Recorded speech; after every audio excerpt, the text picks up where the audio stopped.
no not on my ma. Of ogu ma foodie. Ma gwalo me me yaw. Mama na we gwalo me yaw.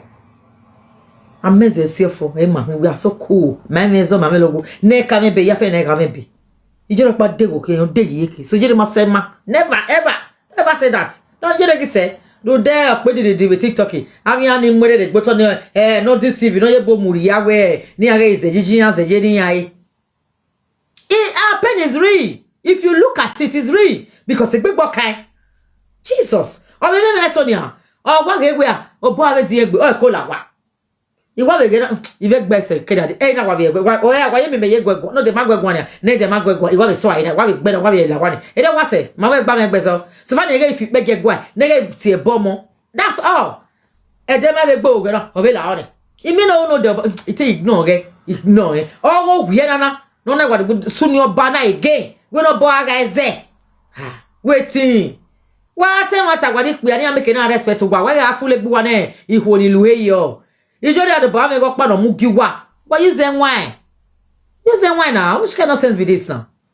We just say ya or say o tete ne gabi e bo ya fe legete ye no gwa lodo no ga epe be TikTok. E na ja wa se maka epe. E to in fact Iyore say egbe right from time. Oh wa we gwa lo pe abania e me ye be no. O pe no ye bi ade ni go go is need. O maka mo gbo. We na gbe ya mo pe abe. Wa like understand? Oh, you mo pe ave foge nene won wan ni ari na o de gbedo mu no pe ani 3 years 2 years time o de gbedo so la dia o ni wagi like ni o e mo pe ave bania e me vede o pe ni video ego akwa ni wagi video settle even ma ya me go wa do settle anyway so ave papa jido no wa do awe egi no gwa da fo ni o wa fite my beg ave bo de egbe 4 o'clock yan we pani o ni wa ma se. Oh, we are dakiba. Eke na jajeji. Cause e dake pere wo na no nwin. Agwa ogyomba go for bit. O ga ti wa akwe. Mufu ayi ogyomba no de beta. Ra mi wa mi ogyomba. O si ni na so. Eyan me ro no gbijore. Ogyomba ni keke wa gani. Yen wie bai. Yen to bi en ego bi en yasi. Yen ka bi ma Facebook we sharuti ana wole yen mu before. E ti gege yagio. O si e boy ken ti sikeni meje. Ege na wo she ga ni ere hai. O we sharutu o get small starting ya wole yen bi e ba ni e ne degbe ire inu eta o wa se ya fe na pasin ya won odo yen na ya won Guinness o ta Guinness o wi yen won I ma gege no inu eta no o ho no kere wa ya ti e bo sekedi meje yon time ma be Facebook e be yagio e be ya fe no inu eta ta yon o de vavo gwapa e bo kekebe ovigbo na vi the same house. We may go to a car. Where they know the aim in a sway, or to know the sway, no more phone, my phone die. A queen of you, a queen of you, queen of you, queen every bed. Oh, you already did bed in your webo, on a very charity shall be at the bed. We know we did. Iyore, I beg you. We are where we were massive yedo. You get not going. Let it take. My second hand bed in webo. New brand new bed in my brand new. It cannot work in brand new. My choose here cost. He customize every magwalo. Eh, my dear. Do my anyway. When we are second hand bed. You better 250. Every second hand bed. See, I'm my adoi. See, I'm my adoi. Eh, ti magege tai. Ah, I don't get cool. Anyway, a queen he may be more. I will make queen on my beer. Oh, more how you queen is way. A queen he. Young wegwagima. Oh, more moving wegwa. E kwini tutu omode de gbe maria mi gwala waga ibie book bene na mi ga igwa segwa make video omo video omo pokwa eya e kwini no ma bie e kwini no ma evo mo waga o awori ya e kwini no de yeke ga o we agan hun no so ba ma na me no so ba make na jo mo gwe o ai mi omo o aro lerun no mo ti we lati na lerun so e mo evo mo gwe egwe Even we gwalo o we tie iba ya we no joko ko tie iba even no joko we amebogbomo o ko no mebogbomo ari na ri ave no ewu boge in fact oripo bai ewu bu we ripo bai kaka ma we ni awaye we li e trailer wa de ipo bai ba ko so le bon e trailer ge de awo ogun ba trailer ge de ju anybody know if it don't ever do or what de you go what de nyan bi we no ho we ne hu bere mi ati e gidia idi ona ya we bonu guy number 1 Idi ono ya webo no yagbe ebo wa. E won be where idian. O ma idian, e o ma won be where replace ebo no gwa o, nebo wu no mo wa, nebo wu no mo wa. Yen wa mo be we idian. Yen na kidian transfer ari ezikpoba. Ezikpoba na ke ba transfer ari ezikpe. Yen na kwa go wa. Won be we go. Ozo no mama ode. Awa wi o ma se yan we no be second abed, e queen of the second abed. Ekuni ya abia na gbo mama wa na gbo mama won gwa be come so igo ya fe nu hun ebo ozo yi abege be gbo ko mo na me gbe ko mo na me gbe le vie de to gbe le go igo ni ari go no gbe ni say live video for 3 months or see video we gbe na ode e shoroti we nwina o ina we video keka Iyore orion ba rien wo ami mo vie kenye na yagi we na say video ai for just 3 months. You know when you say video ai. Yeah, go me video many. Yeah, when you say video ai. What can do I when you wa. My ti we nu o ho nu say video ai for 10 years. O ma bi mo na de gbe o ma me wina. Me ti la dia we vi adoni mo se gwa la wa do se go me mo pado de specialist. Ivi adoni mo se gwa igo ni ya wina. Me no wina no we ni go je. I ma ke mi be do nu we be hi. Vi ati o ti e be do. We ki o ti o ga ki o ti e be do. We ma vese mani redo na we ni ya hiotie we go no ba ya mu ba ni but we egu gwe so baba na mu ba igwe do my o my gbe berere do ma gbe berere jore de tu jo we ri le we voto ige to wa onu wa do ro viera ro vijwe we ga akini no tie be wa godo oba mo pize gi we a no gbe o ba gbonu sun hu we no sun hu na oba mo pize gi we de de e no gi ogu wa ni oba e be do ga se ba ave ni ogi ogugo po agbe yan ko gioba ko sa gbogbo ni ya fe ni oba nya ya ni na gbogbo ni oni o again ave no gi iye ike no to oba na yan go ewe mumu all the whole community we do uselu ti an he no towo oba ma ni yan wonera mi ati ege sade gwa ni iyan he no to idi ogbe ti yan heno towo vegene de na hene ni uzebu ti yan heno towo no ne yan ya fe ni heno towo zebu ti to de ye heno towo zebu na ka hene ye hene gbagbe ne ya de ya go gba wo won ne yan ye oba ma mi da ke to do ma ke to maka yin e be wi ai o gbo gbo ti yan heno towo so se yo be yo heno towo ria e bo le ka o be ti fe bo le o ka ile go le ka yo hene bo le ka ni ya fe no ka ro ra hin na mu ni ye na be hene ni ke yan meri won ne ra gba de one era yan meri gba de area we give all the whole villages egwe no yere egwe no makon medical sorrow the same thing new benin the same thing e ma o ke na wo gwa ni ke na wo to ni ya fe yan mari go gioba you shock gbo ohun wa e do ho abi ayi gbe mi gba lo e o to de na ke ra ni go gioba ha ba mi e de ra sun hu ade ra fi to wa you sure gbo ohun abi me we ka bi do nu sure I shall not be bini how the Lord where your pa your ma said how much they go give about palace for inside o wa oho a abeta igbe mi gba lo wa o to no we do gbo wa i oho a ha we gian ni de ba yan ba I'm saying the reality oh yes say him o to na wa hie ne be we do gbo ni a won ne ya mari gba de hoto na wa hie ne be wi ati ege amagba vene ebo amagba ki o to se ye ebo amagba ragbon ni yo so we live video de gbe ni agoto ni e ka hene yan mi e ya ne ebo amagba do ri won ne ragi opa palace wo o wa ha yi gbe mi gba lo a abi ogi ma mi ta ave ti ma ya fe no ga e chema ka me ki ame kagele ya ne ya ni woni ya iye yi hotel na de gba wo awo a ya ya e we be hotel mu ne ikwo nwe bie o a o wa nonsense. Ma understand. How are you sure? Why I not go sure? I don't know what I did. Come on, me. How are you doing? You did that webo. Really? Man, now we do. Oh, to that you do my people. Our village ya fe oro ni gbe yo kori omo to ya fe ni ehin ne. No ri go gyo baro makamba ba we no. Makamba. I will swear. Who na iga gbe ye na iga gbe na na ki o te gbagbe. Eh na do se le gbe so ba palace. Won na na ye beze. We yo ki o to mi ora gbe ya ke na wa be oba ido boy. Akado Tony on your nyato don edia ya lele ado egbo ya mu ade koti de ezo no se koti na mu legwa wa ya gbe for a koti no rin wini odo orimu why can back kan okonu to 100 o makamba o to ba ti ya he na mawe every community ya must of you talk oba Ya se gbo otoba ti an hin no. Yet it alone. Is a money here school. Niki Dirian.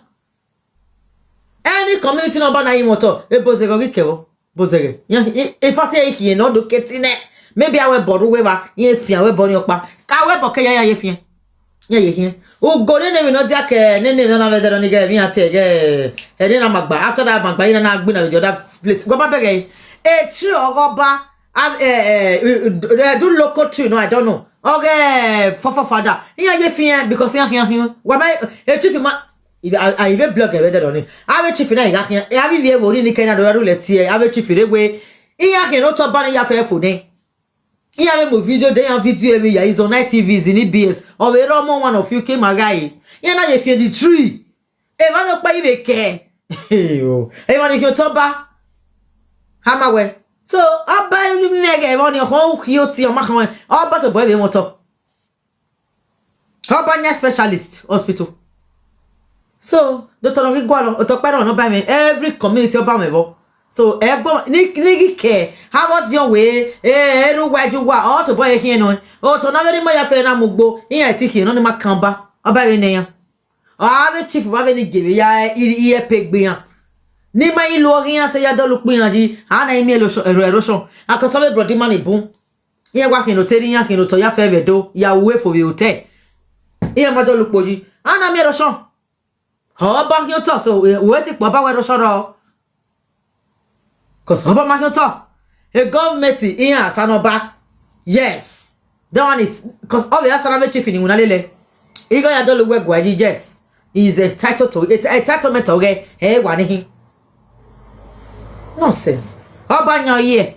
How ye no feed the whole country ni? Obanya ya. Otonu edoji. Otonu edoji.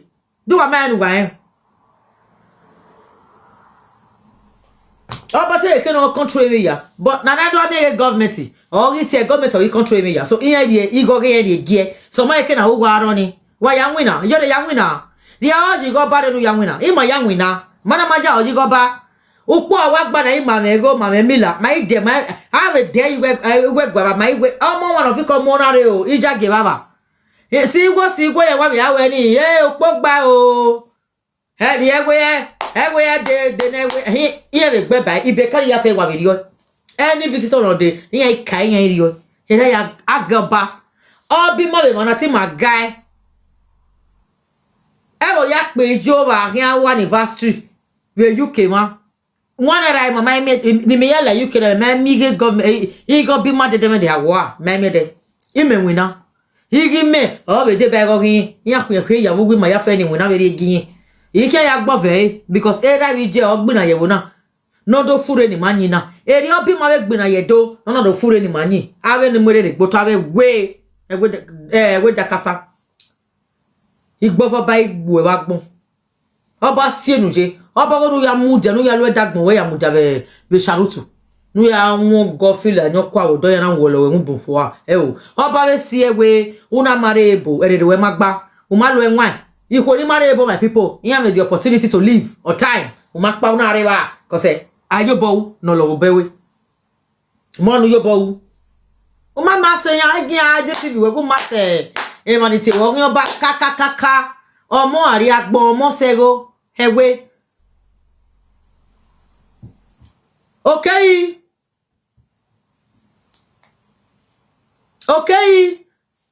o mama se mani giwe wo ri oba kin o mama se yan omo o ari agbon igo ki go ri ame da gbo iwe ya ri gbere di o me no me go se o biele mo so mo na wi me go ge yen bie hello yo me jo me yin o ye ragbon o iye ti ye mu ekono ko be na to ma anyway iko go biele ne everywhere America all the whole country area ya je UK kero ri so na mu ekono ko o ma wi me go we ni e bie o ene we omo o ari agbon egbe onwa ode we ari go ni ha u je mo go ha ye zo bo nu ari go mama du gbeji mama e gbofu we de we urige for one te udori opin go we TikTok ma se kele weji wo won no gwale mahia we mana se gwe we mana tie if you no begera visual no ke ko ani we yimi ni magwa kokose ni man do exist we akwa we video do we we na me do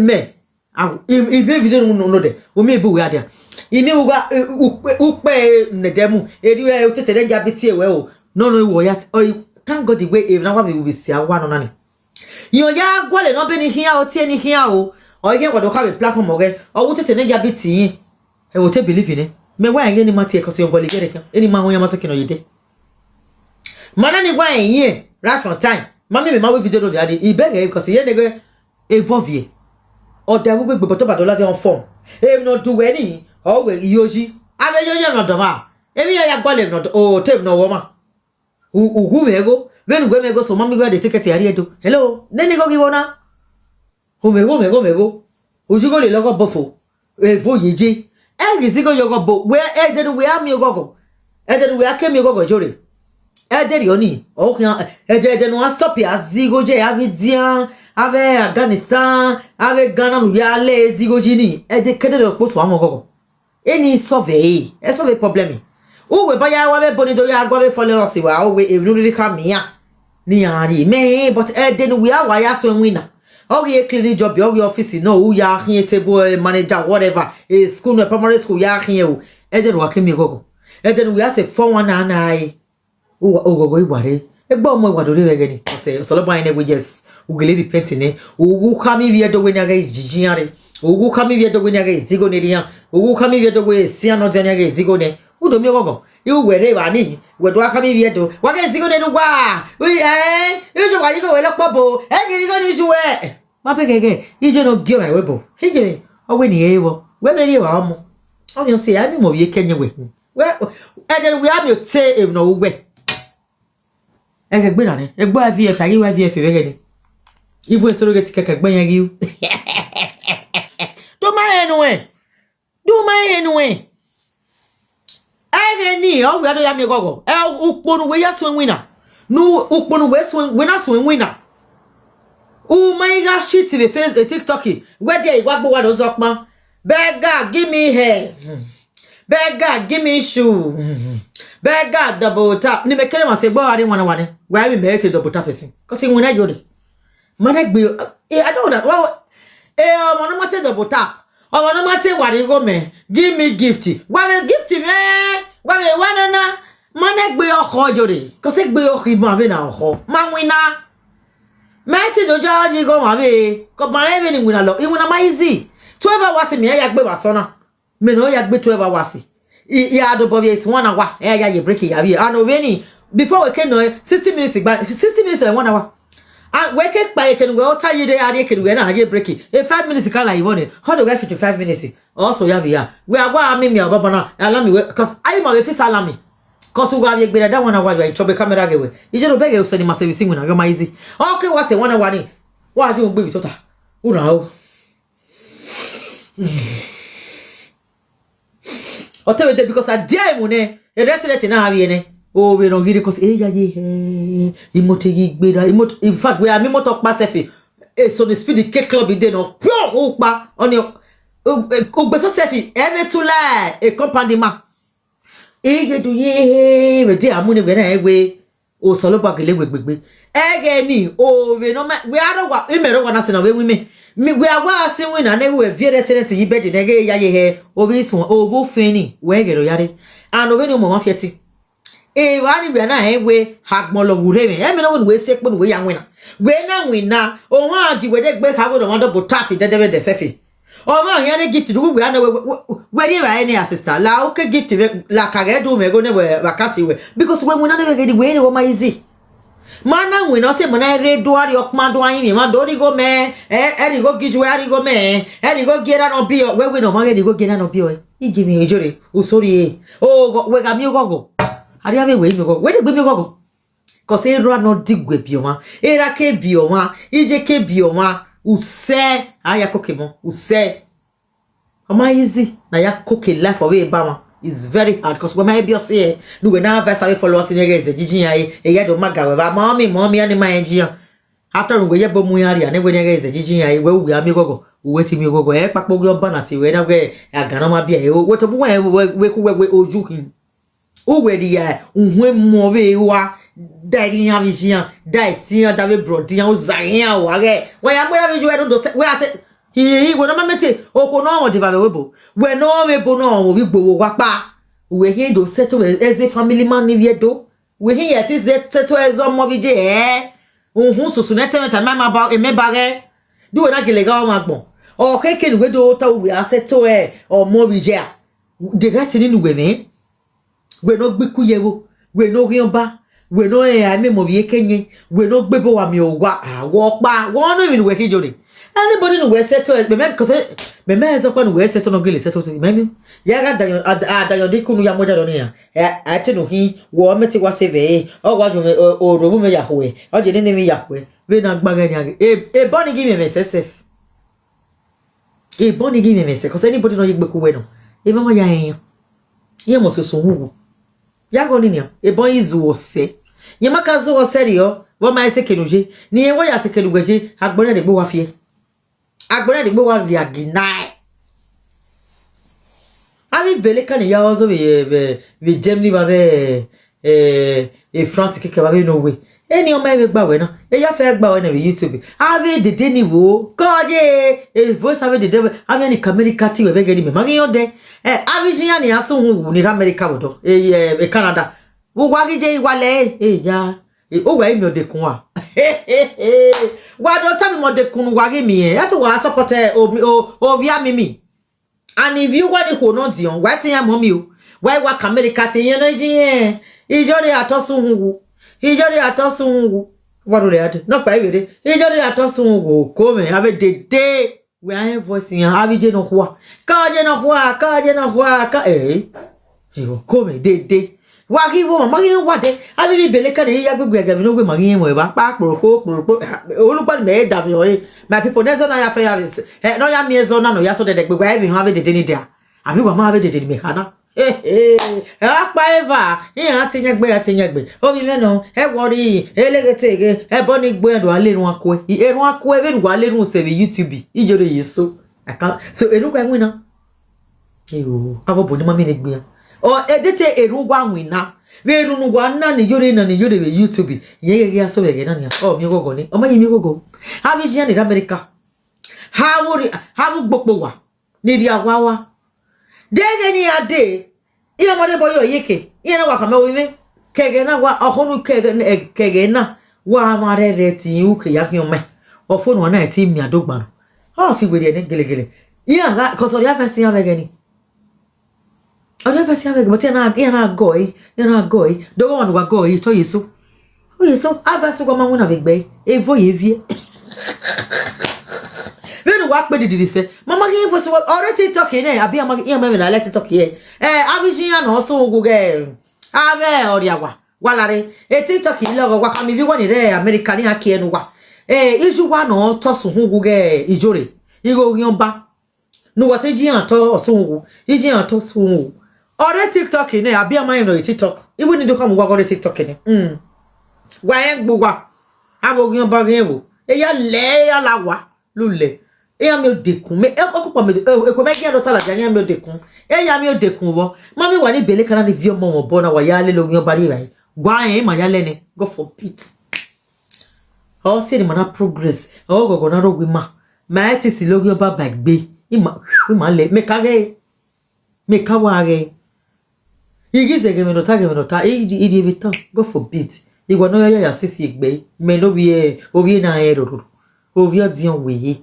ovi sele no pe wo egwa da ke wi joba ama mi so ami wa ewo e da ke owi ko ba ye da ke anyway de awa owi ke ma ye degede awa owi ko ba ye da ke do ama anyway why lene na kwiri ebeta magige o be odo azo yezo re fi peje gwera afọ ni menede de ge blogger amu we me he ya ota do agijore iya go yamba go for o hita ha be no ma yisu no e wa wo e judge no ma yesku no hando setwe e judge ma be nye jesku wo he do ya setwe za ma be ye mighty settle wi ye jore we nwa bon na gbe 20 years we bo to keka ye gele no settle wa na o nene nwa ni ye me ye nwa be gani Yellow and egg be yenagili am why. Let's be honest. Mark not come your way. Okay, but UK really a book bokwa. Ye wala e lalo gbekun do soto. Ya bokwa. Mamia egbeni emini na awujo. Oh, mani agege guje eyan me la ma cause ma ori nwina. Ma oni ma to bi ma be nwina na mege igi me bi aro wa ya o. E de we kenoje cause e bonu wi gwara o ni. Iya nwuna sie. Deti ya ma nwina. Iya ga mego. Gwa nwina. Na be mi egwe.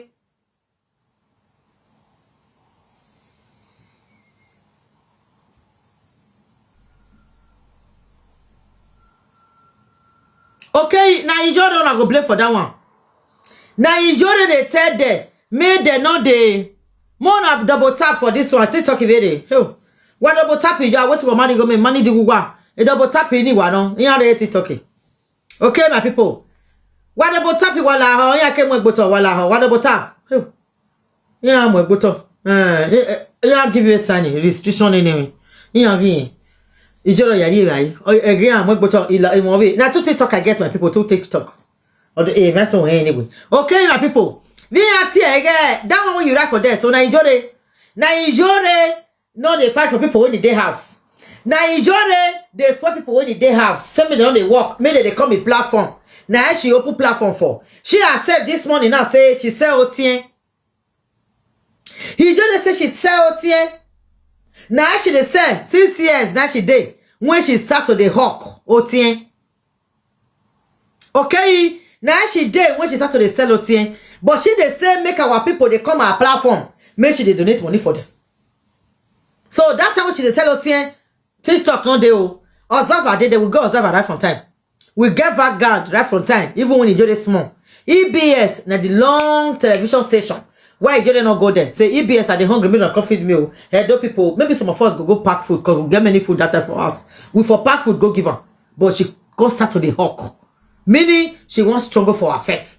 But now, she don't go do everything for road now. She not come see you go. When she go to liquidate for Igbo house. Come they wait me or Igbo pie. Make she carry house. She don't carry the house now. The house don't they feed her. The house now they go give her water drink. The house now where she wait for 20 years, me book by me carry. The house, you know they go buy milk, come for her for shop. Now all those papagiro when you need her for there, he did. Now all those papagiro when you need her for there, now they still go they buy milk or tea, whatever she need, come for her egg. When she goes to that for live video all day, you were that comment and you had the place. So why did she wait make you book by make she carry house? She supposed to do every other thing where other people they do. Now she for not they cry. When she they say make our Oba go share rice for different places, but she tell us say she sell otien. That's why she they sell otien. Why our Oba no go give her a bag of rice for a village? When the judge know say our Oba that they are kogie, we get King Charles for this country. I am a British citizen. Okay, I've never received a penny from King Charles. Instead, I will be paid on the 20 or on the 28th. Now they pay me. Some people they paid on the 30. My own tax, they go wait for inside, go to pay tax. Yes, it's eating from my tax. I am boast to take it because I'm a worker in the UK. I receive P60 every year. Every year now they receive my P60. And every month I receive my taxpayer money. I receive pay slip every month. So therefore, my money King Charles they eat for inside. Yeah. You see, I am proud to say it. A tax in me when I go now. A King Charles yes, I am cooking. I travel. Okay. When we go my friend one of the UK. Anybody no win any. Near the tax in it. 0 hours contract. A video we answer the video we go me. We ga go one. A video in we are mo ne ya mo bia no mo. Okay, tell we me no. And I will because him do I won't pe o. Agwa mare e dey di but e mo na plot up my video teme. Almost sexy or ni almost sexy. Okay, I know we me no. Ore you can. See na we me o. Na money do pe we was so say na. Egbere mo say na Jesus Christ ai je o eso no. E ni okokobiri na we alele kokobiri o. When na wa go sima na wa ne ra wu na. Egene mwe ya anyo. Aga me te la video megene kokobiri ga mu. Udaye ito ge yo go video me. Ena we anya wo gba be ne kokobiri ge. Ame mo mu yo gba na iri ebe ta o ememe o. Ena we ale. Oja mi agbole no de kian. Boy me do ge na wa ari oja na de. Ama sare ogbon. Ena ko je gbe mo fun me. Egi je kege ni adi wa enjoy gbe be wa like e ni wa je ne gba mo pe a. Stand. Yes, igba me. No gbe me kakabo ko se e kia de ni gbe e kia na mo. We na mo kari ame. So when you enjoy, but the way enjoy, you buy enjoy. Everything we know there. Oh, why they say Frankie? Cause oh, gele kwa mo metoge. Ni ade de ya we yekewe. Ni wa we go da we ni. E video we ya verse je we know there. We video ni magbasha. I think ba me well because Zeve here we support Iyore. Oh, hi to we. But a video we all know there ni. A video ni my right because when we join again, my friend to Iyore Ogionba. When I we I get that what Iyore Ogionba. Iyore mona fit bege imege bela tani na dem my video no dem my video. Itebe so aye ne. A video ni Iyore we wo na we me ni na wo na. Oh. We my video ni Iyore wo na. Ipon blogger imamwe iteki amwe botika ale bai. E pray blogger mo no mi. Meaning a video ni we no there agboya mi on. Who we gele a verse Iyore ive video ni ne me ga video ni ne e ko gele vu me no ya we video ni but the end it might don't like it but because we Iyore ge o mass emaniti Ogionba even maniti ne bone iya niti ne bone Iyore franken eni ma me Iyore ba o hoji me ne bone ga aje unwe we Iyore kekele mo ki fesi ga afi pe je gwa me jani ge ye na ko egbe niyan ya vio ba eboni aga ati eni Ejo ya sunu. So vi Iyore mama se ma ni tie bo. Eni ye momo. Eni me na o. Eni me no wo ma. Iyore me kita. Gumeda gami. Ye me we a. Gumesta mama we. O dege we e ma e bori no sunu ni. E ki owo wan mo wan. E ma ni buya we bori. E ma ni gele afinu ge gwa. No ye finu ge gwa tin today. Tin as we speak. Listen. But they still keep doing it. But all this why Iyore ekiwe egwa gwon no loguba o sun da e mati Iyore ni Kakabo and ni when mati take serious awegeri mage social media president no we gbe do zora la dan wudi ku no ku Iyore manare. Yes, I always say yeah, and Noki was even involved. yes, The matter you getting although you matter you spread although you mo sagi o te na bi ya so ni Iyore e video ni on the normal ground ma can you ask when you are here yes. you understand?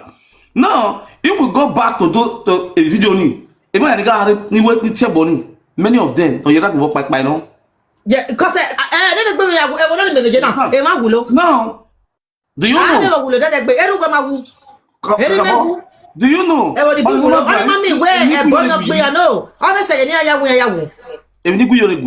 If you feel where this thing is bad, and in any way not bad, you want to cleanse out of your way.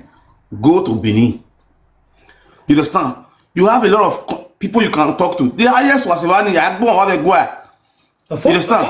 It takes time. Magita. Okay, we are going to give you no gua. I want to lame. Basta. Again, the same people when almost I get to the Nagabi. Not when you wear Jeboni. It's also thank you. Almost again. Almost the Nagabi my year. We are the Otoni Akpe. Only mommy Iyore or Tie. Ujari, again, Iyore Yakamagwe, Waruswa, no more bog me.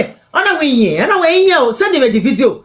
Only mother going on said, no, yeah, but Iyore not say, I came my affair at Tioni, but oh, you the video of Matie, Etio, okay, Bonnie at it, me and Gwani here, or only a palace in here, but he one of them a palace here, wevo. A palace, we were Yado, Mamma will be palace. Had the muffin on my book, but any. Mamma the muffin of the palace, what are you here? Abi, only say no tolo. Ona here, amagbewa. Maya ma ti omonia. Agbeya gi ya gi oni, ave to ile we no kodo, e ma na be ti ogbe so go gi back inu ahia. Abi? One thing you know. E dey get work pe oba e veto ni ewu ogbe na. Me pray no we mi because no we ya verse me no dey. He aka we ma me video ni. He my video only ya because nobody was doing video that time. A video ma bu everybody was watching you. I was watching you. I watching you from the beginning to the end. I watched that video. Everybody watch you. The whole world watch you. Many people was cutting it. Make it say YouTube is saying I'm winning. You say Facebook of way. You don't let it have my video. No way you are versing. But over here now, you don't know. I'll give you a video on your fear hour. On the good win. In fact, you give away. No, say. No, not making sense. So area versing where? So what's the need? I'm not the versing. No, everybody they like here. Even if you win the video, I'm not going to tell you to the versing. I'm working on the. Hey, I want fear. In fact, area advice. Iyore no they take advice. That's just the problem. When we go to advice, you know, then you come with video pattern on it. You have to about it. We went video about 4 or 5 days ago. You get with video way. Una you advice you review way. We you review. If one battle, you know that be named we video put on your advice about the same thing. Oh, what advice you put here? Iyore dem make be obi na. Ni Iyore go. You know we do. E video do go no there. Me with me ado ikpesi. Me de pagbo me bedi. Iyore. Obe si wara ba. Holy ginege. Ina we jimi. Ijimi. Ya ka ye mami e video ni Frankie you know there. Oni me ya my people need them haters. You know if Frankie work with video advice you. Okay, one if Frankie got no reason me go where Iyore mas utete nega bi redo. Omo bi awon ko na o. Iyore ma bi e ge no ya bi na kho webo. Oko no webo enuna. Ni Iyore be ya webo ni a. O be ya wina. Odo wo shodo to Facebook, shodo to ye ya se mani wina. E mana wina. Mana ti do aka me ma we ze yeju e. Yeju no bu we ade webo so a e do asigo me. Iyore ka mi vie do we ni aga izigo ne ni ami ji ani do asigo ni. Oni mi ta mi de gba be wo so all of us see am. Igo no ipede aya fun. Igo jo fun we. Igi ma o jiru we. Me ti do wo shodo to Facebook. Me wina. Ime ti, ima e ki on mai. E ge na we kere ya wina. E ba ye we mo te 7,000. Ni mana e ke fi mo te 30,000 e ba. Hello, when of you want to 7,000 yeke, we ya semana e, uma sema, ma jo mo jigo sewe, nyemi ya sewe. Cause nu we mi na nia, then we do age Facebook cause video nu we na fe, e video ne ni jo de we na, e ya fe no tell you we, imani di do akpa eke do atalo. Cause I listening. Ya ba la merede. We ya masema e, uma masa ne body no te wo ba, we mo na fi pe ge gwa, o ma tie bomo. E mo mi meti la jado no bi we never ever. Why can no have money is jinjin ai o maka no ni problem me. Anybody no the lucky ano. Ko for one I meti una be keni me for one me. So si se ready agbe amu ye ke e ya mo de gboto ye na the advice we managele jinjin ai. Here do ya de gu fun hongo e. Here do ya di bata agwe. That's all my business. Owo we na we ani 100,000 gin you get anything. Ime we na Ubega imana wina so where to say money wina because he get person or bono who money wina with France or pay we go ni u we get na pay we cause e bono who no ke kware e ku go na ya asa no we every doctor have lecturer have care have cleaner it has ni ari wu ya ya pay jori go so where ya say ya o ma say ma money wina so we cause it has ma ya pay we so o ma say ma you are not working. You are live video every day, every morning till night. You are there a break with 3 o'clock, 2 o'clock. You get so. You just ready ba? Everyone job we na you right. But mini on my papa with total. Everyone na yewa Iyore. Hello. Why you say ma we beg with Facebook? No ma use no him. No ma use no. No ma use no him now. What do I judge as a way judge? Man in school. Where me that tini? We no want dey for wakpa. You don't want dey for wakpa. Oh no, me bona me daki. Oh, it coffee nebo we oh petin nebo avant. You don't even let in your tell about adulterous anyway. You are adulterous. Adulterous number 1 no. You ma World Guinness record na. You don't know. Mana ma on the wakpa or dokpa ma bia or dokpa ma home. Heva. Hello. We ma so you go do ma o do gani. But we mana in mwero we ma yo wa ma we dem cause mama mi e biji ma. Oh we ma. Iji ma ete efu de. Eta biji ma so mana. Etiji ma fode wo iba eri ma si ai ma nyanya eti ana fode wo weri ma iya ma me ji obe de ma eri me o ma me ni me o mo one of keje na ni ji me ya mara eri me o ma de gbela wije o ma efe wela wije de ever make it one say me je me gbodo na we eri wije it's not possible omo we na da yo so what are you telling us why you must say ma when you pan wa o do we as I look below lose gwe amami ze dai mati Iyore to me, I see with it, and I'm not doing saga who keep on causing a lot of havoc or bringing shame and disgrace and throwing man to the palace again. Also, where the best thing we do is advise. Man, I ain't money even watch here, money even the granny because of no time. I said that I don't know where. You ain't to the nowhere. Erameo, you cut you, we work wow, you cut you, we work wow. That's an insult to my father. You understand? Don't be now offended. For me to talk to that person offended, it was from which is an error. It is better we advise her. Eddie, you will not see your advice. Man, you walk on here to have Eddie. No, make a $1 to advice. Make a be a very young no buy what our man. Listen to one. Cause every time what do you do? I think by get going and do a table more. Oh, what's on me? Oh, I'm not being with my one day. Ah, in a room, you could you warm on. It's only my beer. Iya ya ogbivi o ma iye ro sile mo ya fe ke gbegbe iye din e bi din ma bi e ere ya mi won no ma bi e gere de bo ege na ijori wa mo bolo do wa ti ni mo on you provoke me I come hello omo no gwa lo ma gwa lo e mo ru wo wa kiyan e ti e bo mo cause when me gwe gwa lo omo na e no gwa lo you need to be praying for that thing e mo ya fe yo base ya mo we le ba se fu ga ni mo wa sisa ege ya ni mo ne mo make na me buwe ade ere ya we amakoko mo bo akoko go ere mo ya nwa ere mo ya mama agabo ogu gwe ni ya go egbe no key is just is too pronounced which is angry but almost say your egbe go okay Mudia Franco or so let me ask you one question in our video negbe kan yi na igige yan ya gbe is unwe man igbe yeti aso ni yan ni igige yan ya gbe bi na da bi na you know we Iyore a video nígbà wetin you know we enu awa se live video ayi iye o ka tag o se live video ayi ne me ma me go me video ni ayo ba be blogger na me ba na me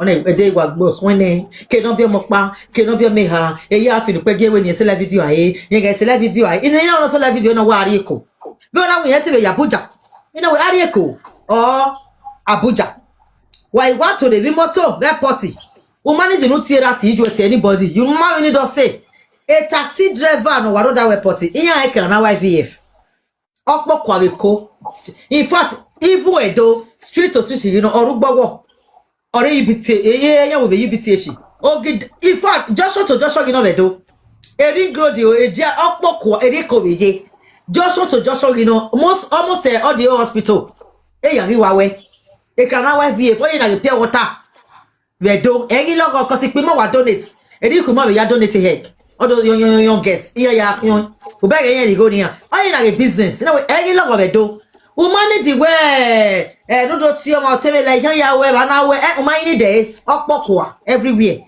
ave taxi driver ni se ba keke na pok yan no ha mu we ekene wa mo bojo sef ekene wa mo bojo we ya we wa ni gele gun wina o ba yen ina we o manage no go ti anybody be come wa pa we bo se talk ya he e set ni avio no we na already get the money ne 700 on your stop is benefit for life cause a widow we he I stop pay your home winner or home my winner I stop pay automatic ya live I stop pay ubege anyway ne you are recognized in that country as a widow ubege so your money is coming every month that was the only advice I give her we go ari ko Abuja so that what say you do egba yan bege we do na we do henwe say you ko even in a hospital yeah we mo wa no ma eya ni mama ero ubege omo me ni meje mi ayewu me come ni me basis or 7 to 12 pa yeah do come on mind you know you be mo no do come on mind cause mo anwa ni agi we do pa no wa we do you know oh do you know my bie here say ya we especially here we bo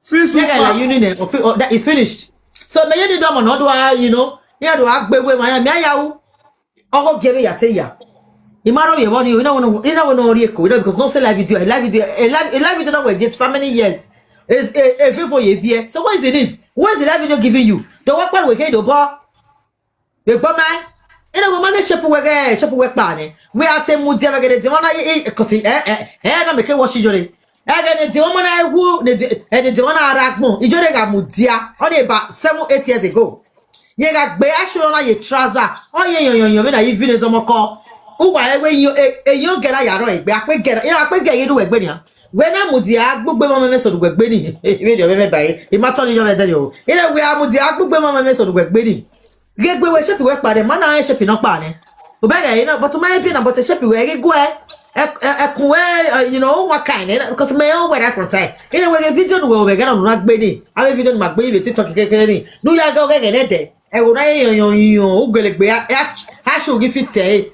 obega kekere jisi no journey we get ni ogele wa fit to yan ina ge gbowe la ye shepi de quit la video Aria bujo iko tini mo si keka no ogbe we ni agbe tini mo si o da YVF di mama me ono YVF de ono do me cancer mama me ono YVF de YVF si kidney problem no wi kidney problem YVF omo na be ki se kidney problem o e ba ni my o se kidney problem e ba e float say ave ba ave ma inya e digest my ya love o se kidney problem.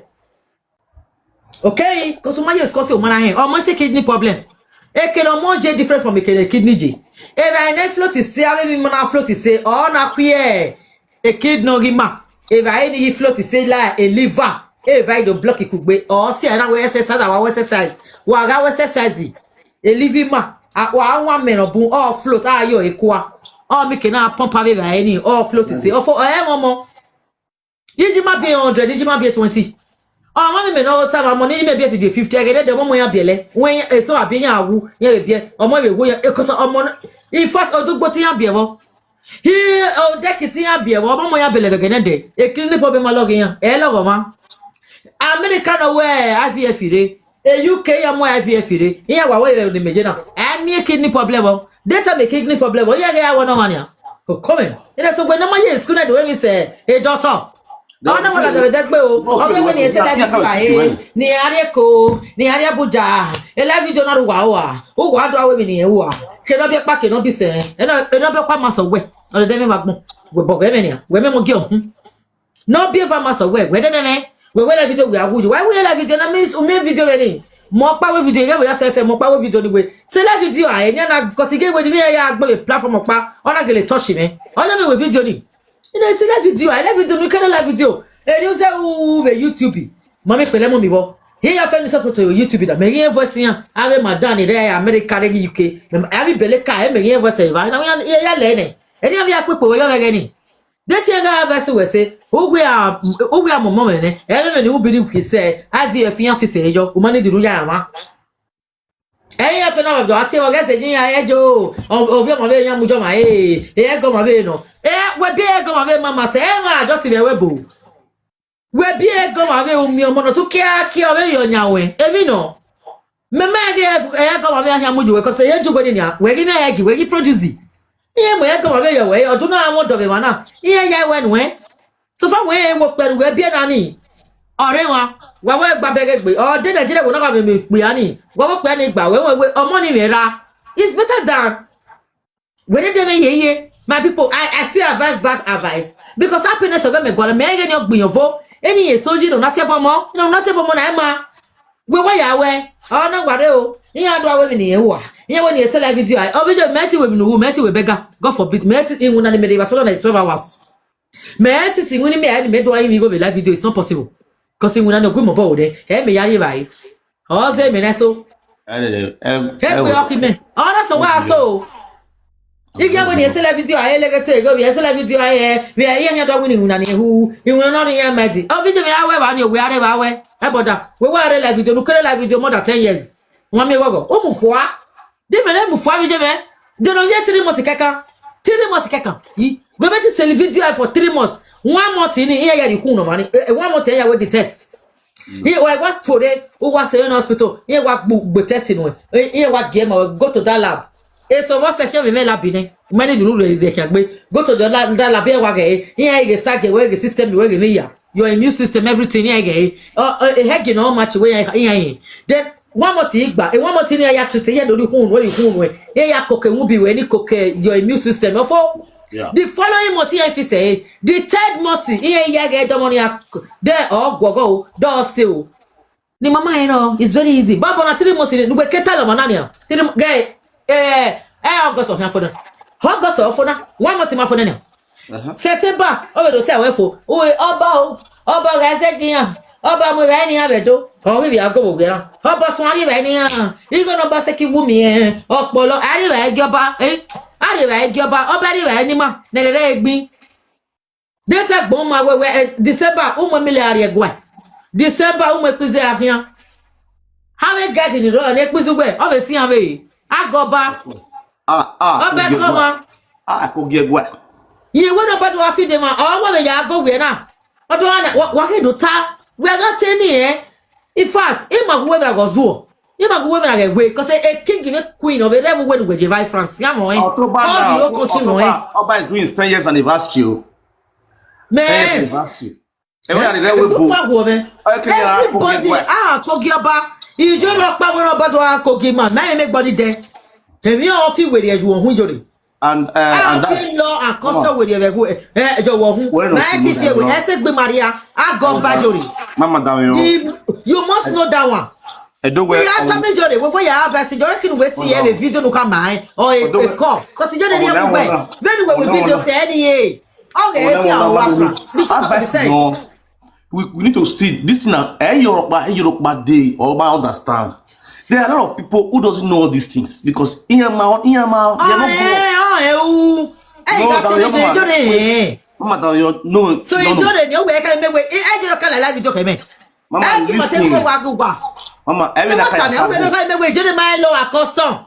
Mama, they don't know. See, in terms of tradition, most of our women don't know these things. And when at the age of 16 years, 18 years, all you not tradition. They don't know all these things. Most of these women don't even know. Again, the man don't talk show boy. Group about 50 something years, 40 years old women, 40 something years old women. Now they learn ABD. Ordinary ABD, ABD. I'm saying it now like you are right.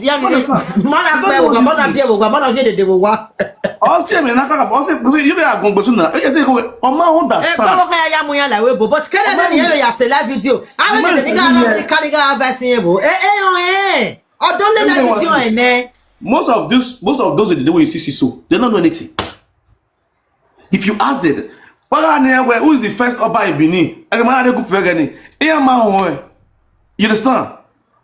They don't know anything. The history of Ogiso, I come about Ogiso, they don't know the but now you social media. Every near what social media go boom. In what post when I in that you understand? When I run away with that, imagine the other day, you join Yasa guy or Yasa guy Kevi, you email. Abidi ne Keviti. Did you might Abidi? This is a white thing, a traditional man. But when I'm already now social media, this is a now I tradition, now I lily.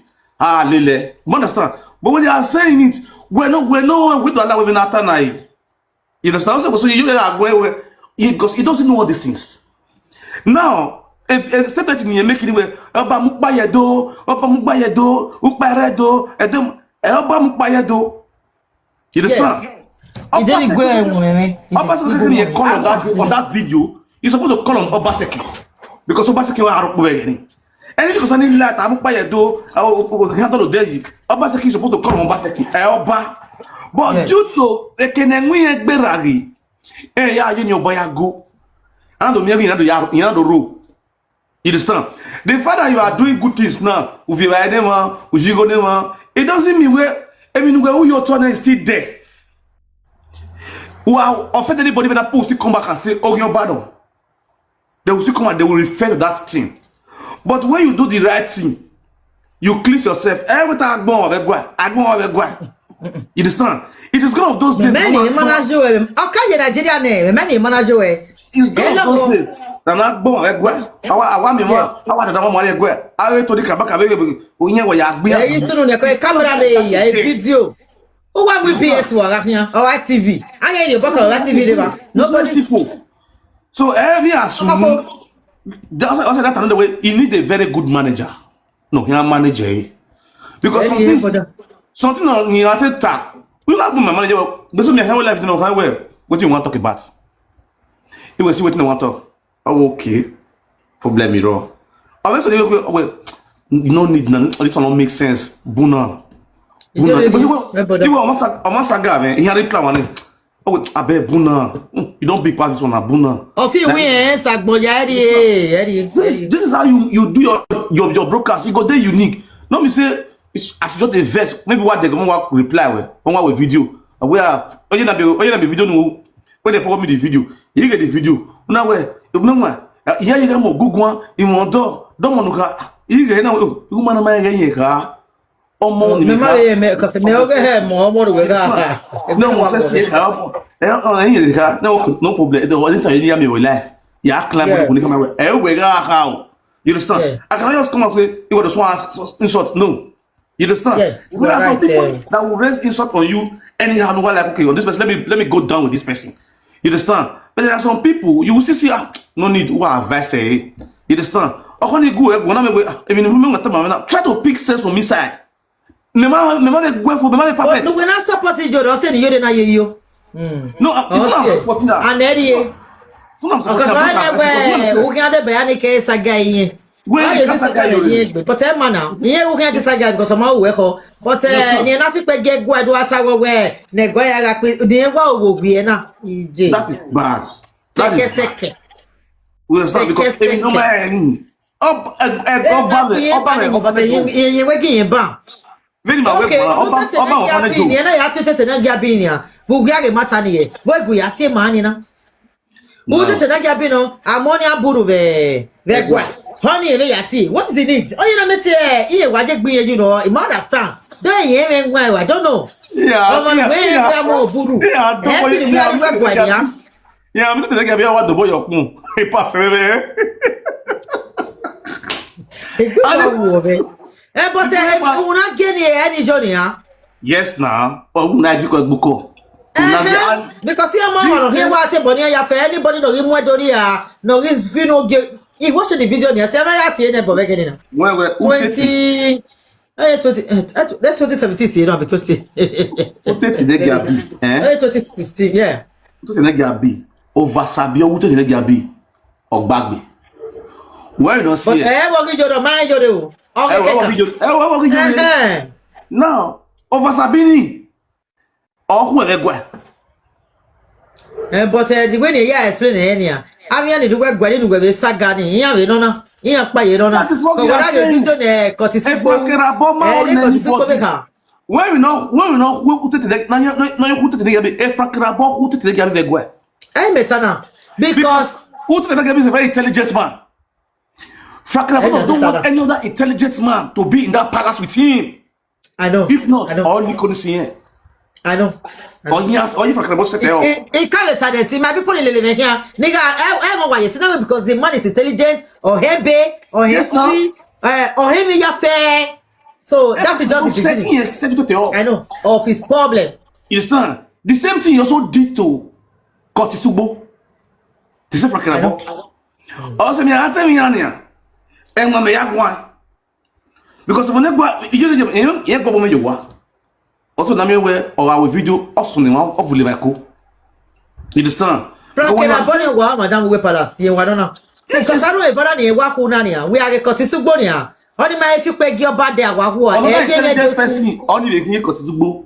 I know on his own, yeah, person him on his own. But when they go palace, if you pay get guy or lucky manani viedo or feel or you go lucky go or go in guy or do you go yet either but where and nothing no big give you don't know. It stand for the truth in Benin as in or binani viedo. He went truth 100%.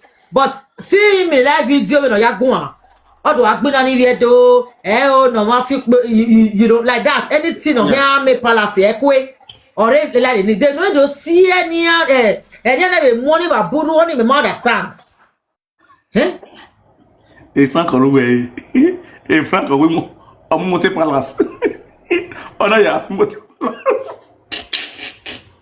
Martin me Frank Rabo it's a very dangerous man that palace gba yan le mo moto ni ne that is what the guy said now. Now, where into me in Yadusan, in Yadusan Montegwamu, yeah, Dolly Montegua, the mechanic, Dolly Montegua, for good 6 months. Now, you to be a dodgy like pala. Only you know what you dodgy like pala. And the Frank only sign here. And then I no I sign where a Frank where you to body sign. Again, you only sign eh. You understand? I know I bear some guy. Cause it's to go area, cause it's to go on naked and not yellow here. And I know as well. And I've just said you keep it. I can't wait for the guy. It was on video. Also, you're not I want to walk in the wife cry. Walking here so for me to do a son guy. You understand? You can imagine that kind of thing. The trauma no one I passed through in my husband or don't me you our banner ya son guana. And you know you have it's okay. You understand? The humiliation alone that you see your husband being humiliated inside palace. This is a palace you call our own. You understand? And this thing was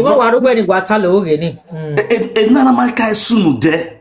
Suddenly they change this narrative. Like an I burn on our film and some you can't bomb. There was also a native daughter that was so dragged to the palace. I want to be a somewhere. Understand? So imagine how that man will feel. But we are doing outside. You will talk about it with wisdom. No matter whoever do rule. You understand? Also, another way, matter where. And where you go, thank you. Iyore, Oba, and my other water, otherwise we walk you. Because there's no one from that moment in here. I had to go up goodbye. My affair with you.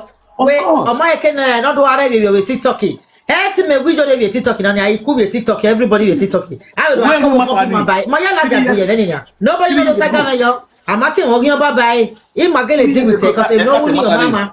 You see now? You just. Well, a guani or Mayano, a good mano. Only the only thing I you as I do as big as I do now. The only thing they will respect the whole respect now a palace man.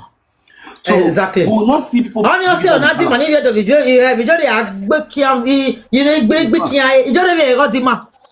Oh, say na you.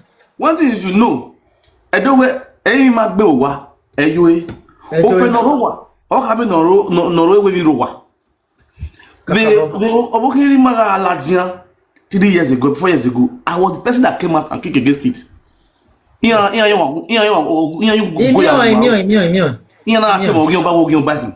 yes. This was the same thing I saw coming. What's the matter? Nobody knows Timogian when you are there.